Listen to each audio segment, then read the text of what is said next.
ჩვენი დღევანდელი სტუმრები წარმოადგენენ კონგრესის დემოკრატიის დახმარების კომისიას, რომელთანაც ჩვენ მრავალწლიანი ძალიან კარგი გამოცდილება გვაკავშირებს თანამშრომლობის. ვისაუბრეთ საქართველოში არსებულ სიტუაციაზე, საქართველოს ავღანეთში მონაწილეობაზე და ქვეყნის საგარეო პოლიტიკის პრიორიტეტებზე. საქართველო წარმოადგენს ერთ-ერთ სერიოზულ მონაწილეს და კონტრიბუტორს ავღანეთში მიმდინარე ნატოს სამშვიდობო ოპერაციაში. უნებრივია, რომ გარკვეული წვრთნა და მომზადება ამ ნაწილის მოხდება. მონაწილე ყველა ქვეყანა ისარგებლებს იმ დახმარებით, რომელსაც თავისი პარტნიორების მიმართ იჩენენ ნატოს წევრი სახელმწიფოები და მათ შორის ამერიკის შეერთებული შტატები.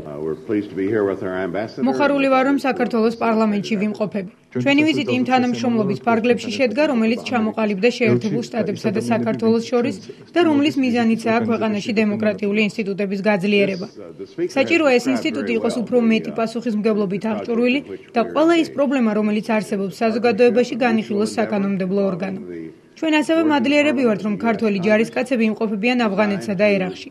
საქართველოს ყველა ქვეყანაზე დიდი წვლილი შეაქვს ამ სამშვიდობო მისიაში. სწორედ ამიტომაც უწევს პენტაგონი საქართველოს სამხედრო დახმარებას.